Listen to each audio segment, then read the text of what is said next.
Another day dawns on the Kerbal Space Center. Hello everyone, welcome back to more Kerbal Space Program. Today we're going to be taking a look at our science labs. Because I know there's a lovely science lab on the moon. And it has some science. Let's go check it out.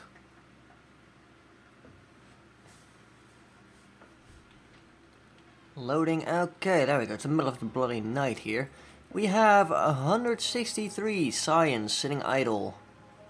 I say sitting idle, but we'll wait until daytime, we'll quickly warp things along.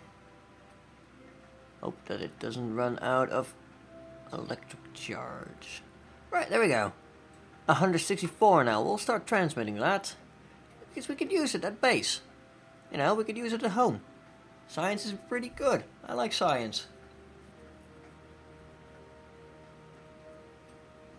One would say that we need a lot of science, especially to research everything. I'm not actually sure why the game seems to be silent, or that's just me. Yeah, the music suddenly seems a lot softer.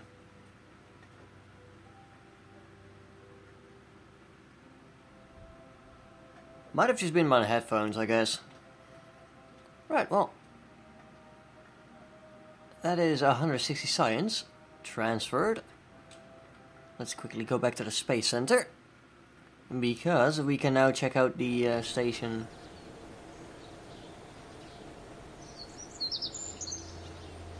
That was a bit loud in my ears. Yeah, everything should be fine. Let me do a quick check to see the video. I'll be right back. Yeah, no, everything seemed to be fine. I was a little soft, so there we go. And I have new headphones on right now, so the old broken ones have disappeared, and that caused my computer to switch audio devices, and everything's adjusting now. At least my ears are still adjusting to the new thing. But I can hear myself talk again, and I used to be talking a little bit loud. I'll probably change the microphone head layout a bit soon.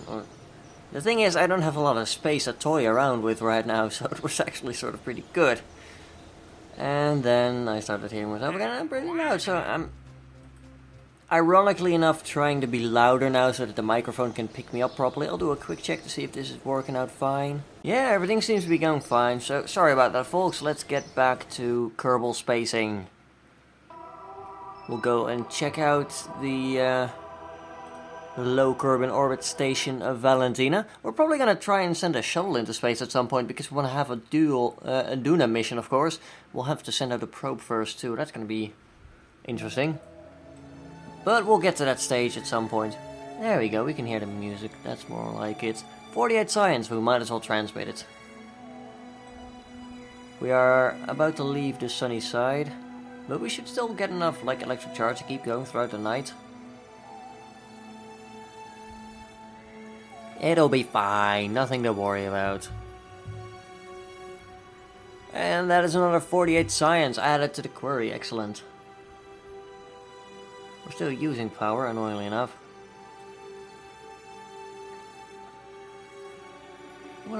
Yeah, we'll rotate the station back just a little bit. Face retrograde. Thanks, Jeb. You're the best. Around. Anti-normal takes us all the way over there, so let's face towards normal. Or radial out. I'm not sure where we're facing at this point. Yeah, we'll probably want to be pointing radial out. Though at this point, nobody knows. We're going on an adventure somewhere.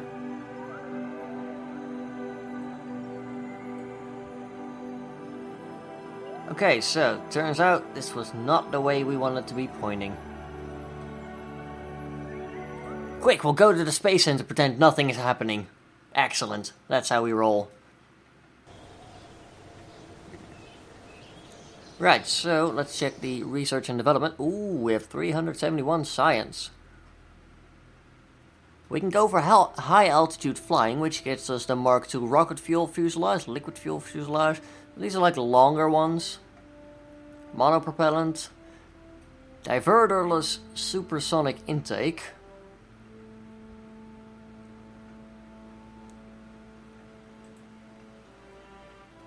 Does something apparently. The SIs can be used to replace the intake ramp and inlet cone, which are more complex, heavy and expensive, so... Other intakes? Okay. That's, yeah, okay, that's a thing. We can also get structural pylons, which will be admittedly pretty useful. And things like that. We can get a Mark II Clampatron, so we could literally have our docking ports tucked in and expand out, which is pretty cool. But I don't think we'll be using any of that today. What we really want is to get the Rapier engine, which is basically liquid fuel and it's basically an atmospheric and jet engine. No, I keep saying the same things. Bloody hell. It's basically an atmospheric jet engine and a rocket engine at the same time. They can switch modes, which is pretty awesome. But it takes like 1850 science to get there at this point, and we'll have to upgrade the station again at the research place before we can even get there, which is not great. Or we can probably, yes, we can get the Gigantor XL solar arrays, which are good. We get thermal control systems, large fuel cells. Those are pretty good. I'd like to be able to get my hands on more science. Surface scanner. I don't think the surface scanner gives any science. The M700 survey scanner does, but would have to get a probe in a specific orbit around Kerbin, then scan the planet, etc. So, maybe not. Not yet, at least. I'm probably going to end up going for the solar array and also the rechargeable battery bank. There's some pretty good options here. We can get a 3.75 meter heat shield. I'm really looking forward to this one. It's 10 meters and inflatable. So you can tuck it away somewhere on your lander, for example. You could just literally use that, just tuck it out, and you'll have amazing like air resistance. It'll slow you right down. It's pretty good. But yeah, definitely going for the solar array, and we'll purchase into that right away. Now, as for the main meat of the episode, we'll probably send up another flight to Minmus this time, because we do have a mission to test a structural pylon over there for like 300,000 bucks. We'll wait for daytime to come by, and then we will do the launch. There we go. We'll get the Mun Explorer Mark V, we'll hijack it, we'll call it the Minmus Explorer for money and ice cream. Shuttle, yeah, don't mind Shuttle. Shuttle was just a confused stage in plane design. We'll get back to all that stuff when we have better things. There you are, Mun Explorer Mark V. Aren't you beautiful?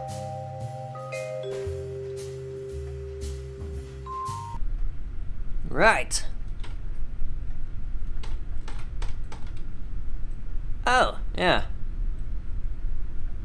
You have a... Oh dear. Yeah, we don't have a pilot. That's bad. You sort of need a pilot. I'm not gonna lie. Right. I guess we'll have to go to the station and get Jebediah and preferably some other people back. Like, let's take a quick look at our astronaut complex. How many Kerbals do we have? We have 9 active. We have Bob, scientist. Erdine, scientist. Bill, engineer. Jebby, pilot. Sugi, pilot. Kurlock, engineer. Thumping, scientist. Scientist, pilot. So we have...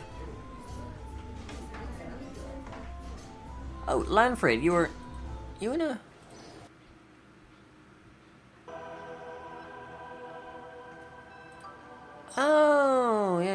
I took a mission to rescue you, and I haven't rescued you yet. Well, we'll go ahead and rescue you then. We'll get ourselves a nice capsule.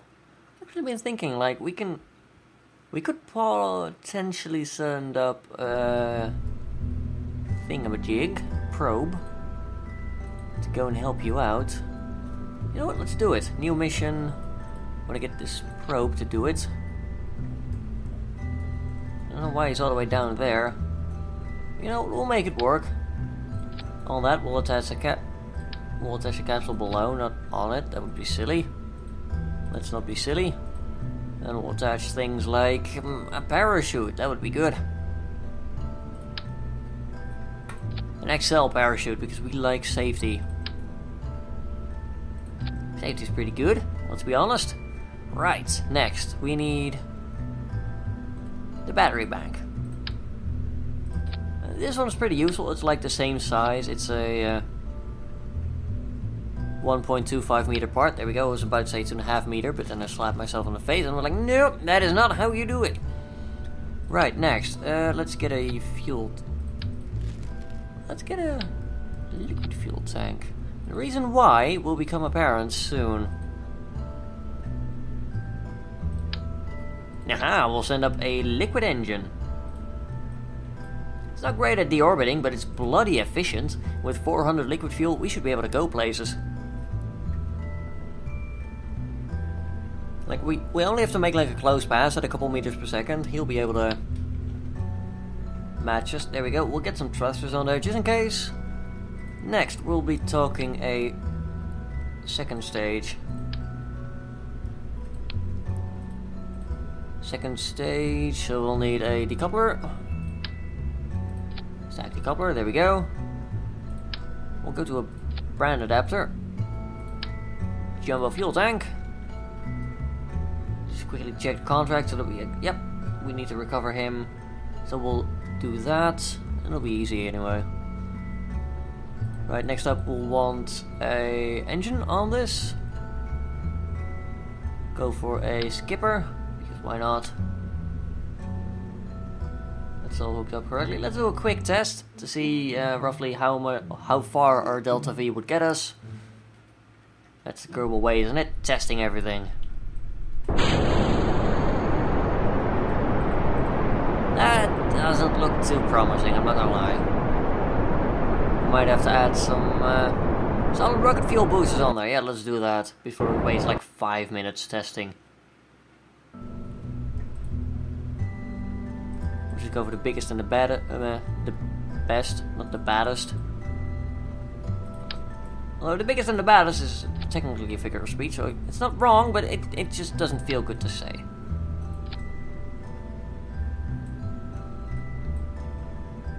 So there we go. What do we call this is the question. Yeah, that's the important part. That's where you really got to ask yourself, like, what are we gonna call it?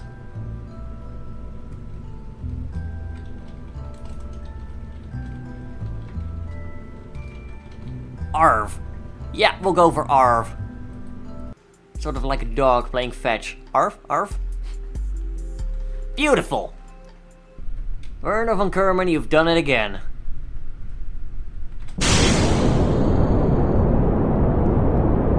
Alright, let's just focus on this launch instead of creating genius nicknames or acronyms for our vehicles. There we go. It's looking pretty good. We'll probably make it now with all those solid fuel boosters. Get a nice lift off the platform. We're going to be going quite fast, so we'll slow down just a little bit. Save a bit on liquid fuel oxidizer for now. But I have full faith that we should be able to reach orbit with this now. This lovely little boost that we're getting from the solid fuel boosters. They'll detach with no problem because we've chosen the right decouplers for the job. These are not the most powerful ones, but unlike the hydraulic manifold, there we go. These ones are a lot longer, so it's easier to safely decouple. And we're getting atmospheric events. And we're going pretty fast. Which is exactly why I didn't throttle this engine up yet. Oh dear, we sort of needed that. So, they lied. It was not going to be easy. It was not going to be safe. Well, there you go. That's the sort of thing you only learn in flight, when it's too late to handle, but thankfully we can revert. It's nothing like major. Nobody would have died anyway. It's just saving time to just do it like this. There we go. Struts. Yes, the Kerbal way. Add more boosters. If that doesn't work, add more struts. We have the boosters and now we have the struts. Lift off. There we go. We'll save a little bit on our liquid fuel because why not? We're getting atmospheric events, which basically means, hey, you're wasting things. Stop wasting things. It's not efficient. At least not efficient as it can be. Which, you know, it can be a little annoying when it's like, oh yeah, you're wasting a little bit of delta V that you could probably use later on for getting into orbit and stuff. Let's be honest, getting into orbit's pretty good. It's precisely what we'd like to do here. Rendezvous shouldn't be too hard. Where is our buddy over here?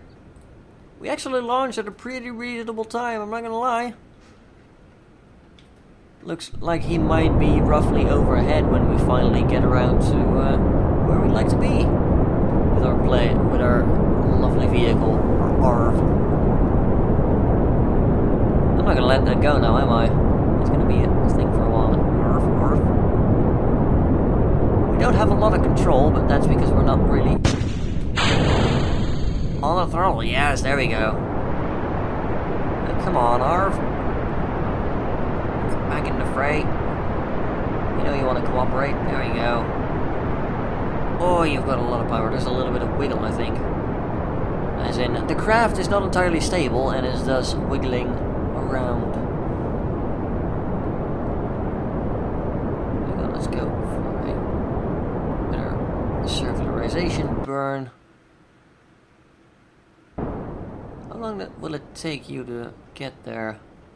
Probably a couple of minutes. You know, we have a couple of minutes. Still plenty of fuel in the tank, so that's nice.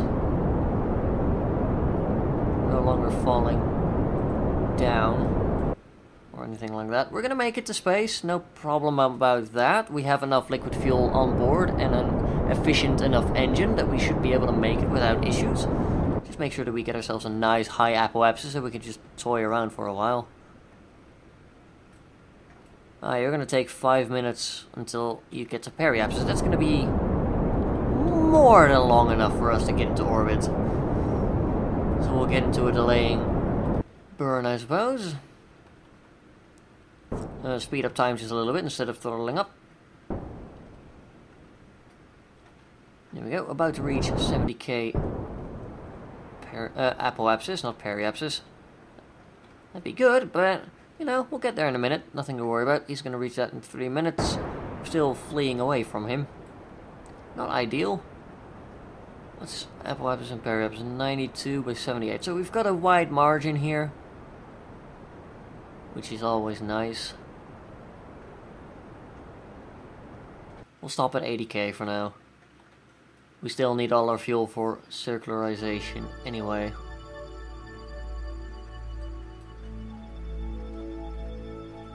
Nearly there. Still have enough power. We brought plenty of batteries. Power is not going to be an issue today. One could say we have the power. There we go. Start circularizing. We'll make sure to keep pointing upwards for now so that we don't slam into our apoapsis and fall down. That would be rather unproductive. It would be a waste of fuel. Still have some fuel in the tank. That is to say, in the big yellow tank. It's about to run out though. And again, we are like far enough that we might be able to get into orbit just on that yellow tank alone. Or orange. I keep saying yellow for some reason. My mind is just not entirely with it today. That's my excuse and I'm sticking with it. There we go. We'll rescue this buddy and then we'll get him back home. And then we'll immediately send him out on a year-long mission where he won't get to see anyone. And I mean anyone. It can be quite lonesome being a Kerbal astronaut.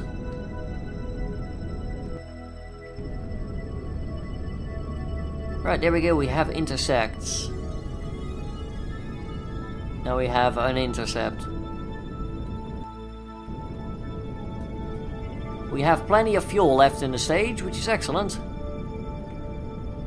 It means we can just keep burning.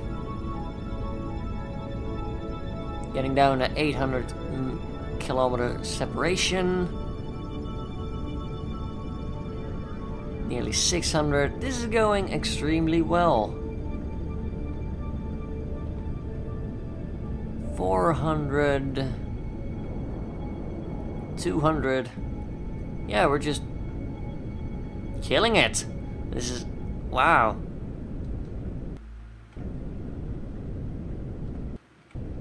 Alright, that's enough.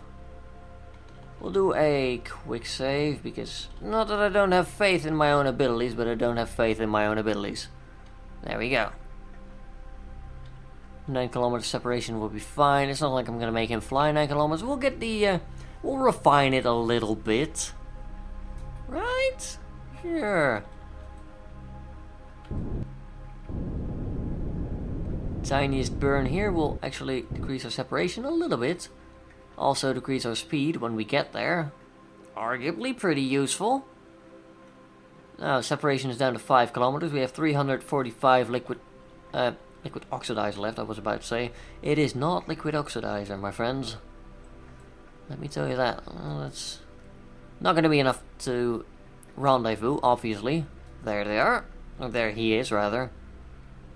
Or there it is. Whatever you prefer. Could have probably gone for a larger orbit, which would have been more fuel efficient. We could have used more of this big tank to slow ourselves down, but where's the fun in that, right? Precisely. We'll wait until the... I was about to say we could wait until the last minute, but is that really the best idea? This is not a fast engine, it's efficient, not fast. That said, this tank is pretty kick-ass. The skipper isn't all that bad. Can I switch over to you now? No, I can't. I gotta say, I'm surprised by the amount of efficiency this engine has. Not bad.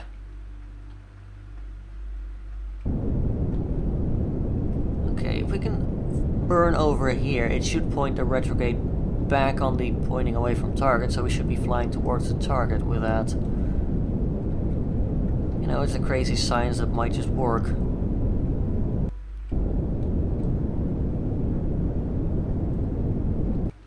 That's why it's called science, after all.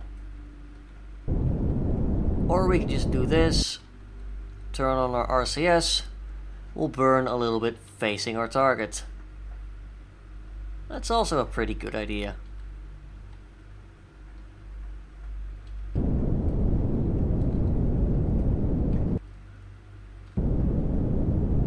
Go, get him to face the target like this. Easy peasy.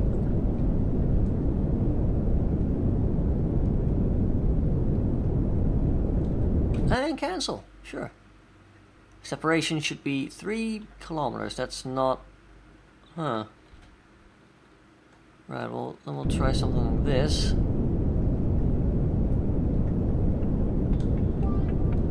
Burn down here. 1.1, that should be enough. There we go. You'll be able to fly out, get into the capsule, quickly bail.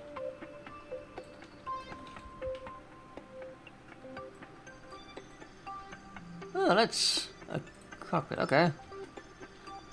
Well, bye. We'll tag here's debris at some point. We can set this thing as a target. What we're doing now is we're basically setting our target vector right on it. And then at some point when we get closer, we'll start slowing down.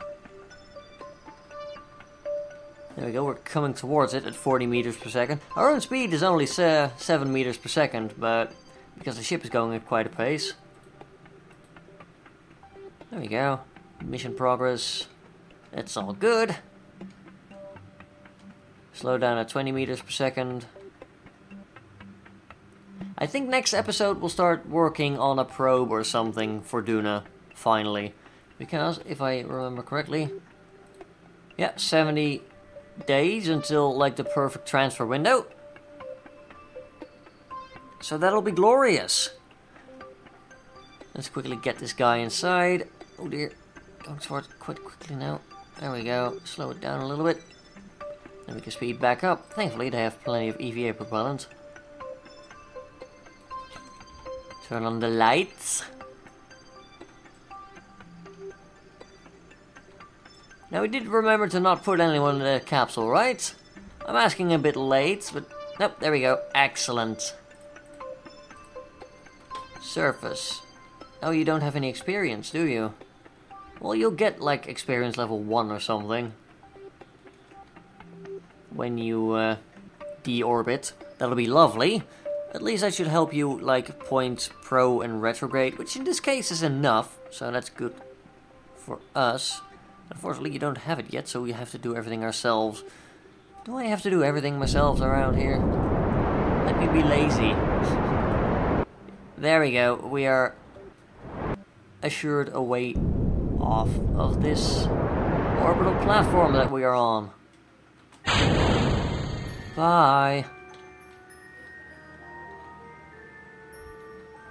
I think we'll point like over here. Try and sort of slow ourselves down while at the same time keeping our apoapsis.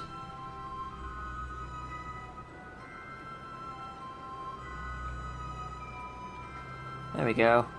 Science, ladies and gentlemen.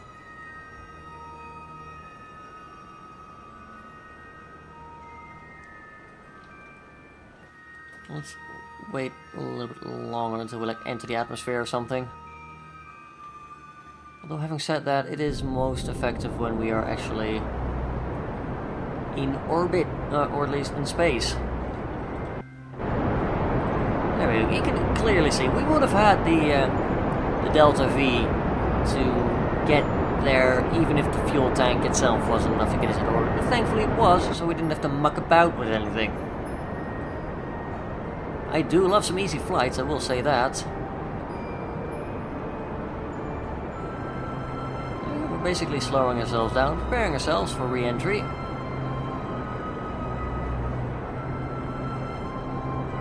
We can probably afford to save some of this for when we're actually about to enter the atmosphere, so we'll start speeding up. I like a slow re-entry.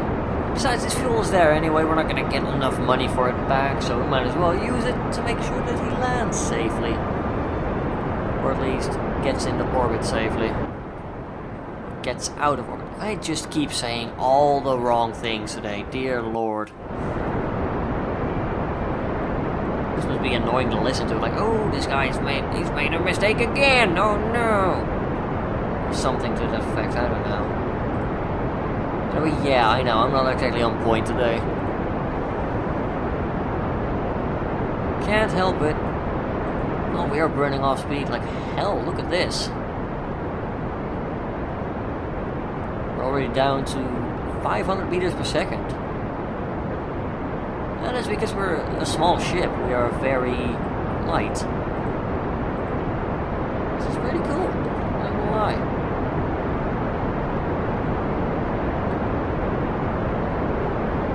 The reason we're not quite burning it as effectively as we were is because our specific impulse is going down because we're getting in the atmosphere, which is throwing everything into disarray. We've safely tossed out our parachutes though, which is always nice. I'll quickly make sure if we are pointing sideways, just to slow down an extra little bit. You know, the more sideways you lean, the more like the craft is actually exposed to the airway, so there's more resistance, more drag, which does slow you down marvelously. Anyway, this guy is pretty safe. he should land in the ocean without any troubles. There we go. We've attached this large parachute just to make sure. We like the guy. We need more pilots in our team. Anyway, I'm going to end this episode here as he lands in the ocean. If you enjoyed the video, then please do leave a like down below. It really does help out a lot and shows me the Kerbal Space Program. It's a series you wish to see continued on the channel. Anyway, leave a comment down below if you have anything to say, and if you want to see more, why not subscribe? It's pretty cool. Anyway, until next time, have a good one, folks.